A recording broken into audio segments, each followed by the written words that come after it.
you feel like the iPhone keyboard got worse and you're annoyed with typos that you make on it, well, Apple's latest software update may finally fix your frustrations. And if it doesn't fix the keyboard for you, I mean, you can still tell everyone you're annoyed with this guy, or you could throw on some eyeliner and mosh out your feelings by getting a ticket to a nearby concert that you found on Apple Music, because now you can do all that on iOS 26.4. Okay, normally software updates on a phone are pretty boring, but this has some fun features that you're gonna wanna try.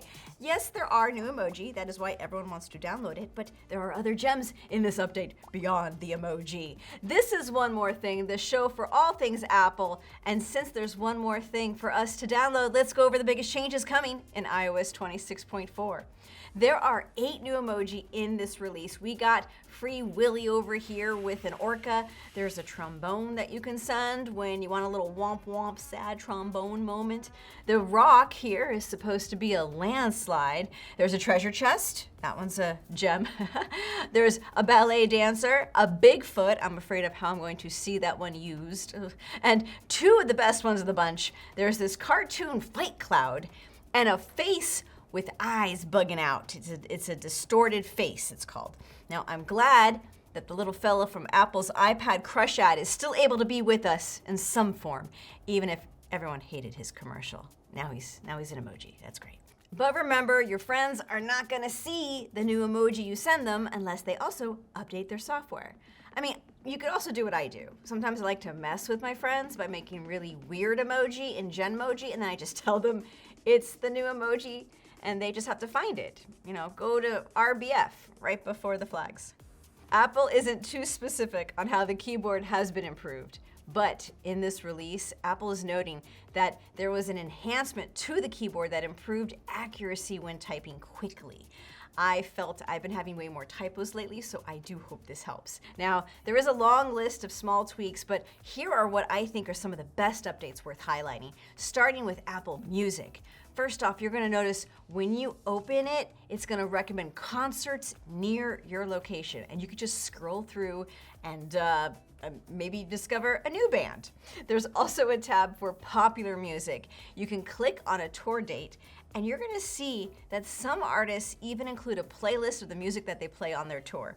It's not for every artist, but I do love this because I never have time to hunt for music near me, and I'm always sad I miss events. But now you can book tickets right through Apple Music. It just takes you off to the various ticket sites. Apple Music also has a new mode for making a playlist using Apple Intelligence. This is called Playlist Playground. You describe what kind of music you're in the mood for, and it just makes something based on your interests. I needed some motivational music for cleaning the house, and this is what it gave me. And you know what? I love it. I mean, I wouldn't have picked Timber for cleaning the house, but it's actually a good song for scrubbing bathrooms, you know? It's going down, right? I mean, try it. See if it works for you. If you use the Shazam shortcut in the control center to identify a song, you can now still do that without an internet connection. It's gonna give you the results when you're back online. If you need to just jump into some mood music, there's an ambient music widget to bring sleep, chill, productivity, or well-being sounds to your home screen. Let's switch over to the Apple Podcasts app. It now supports a way for you to watch the video version of your show right inside the app. This is a feature that's also in Spotify. Now, when it comes to Apple Podcasts, this is an early change. Not every show's video version might be in there right away, but when it is working, you're gonna see this little video on toggle button that you'll click. It's right above the play and pause button. That way, you might just watch your favorite show inside the podcast app instead of going somewhere like YouTube. And speaking of which, should I just put this show on there? I mean, it's an Apple show. It should be on the Apple Podcasts app now that they do video. Let me know if you think it's a good idea. Here's another helpful change for family accounts.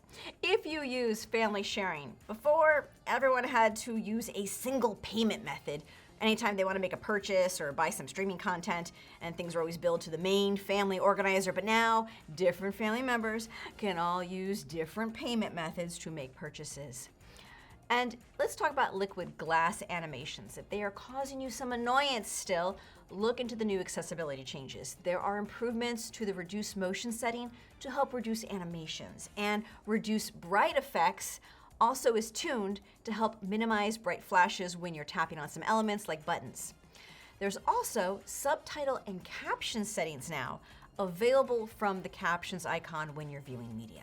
So what's next after this? Maybe you'll start to hear about people testing out a better version of Siri in the coming developer betas. That'll be exciting. But until then, let me know what features you are interested in for this update and what you want to see Apple add on the next update. On April 1st, Apple celebrates its 50th anniversary, so happy birthday, Apple. I'll catch you next week for one more thing.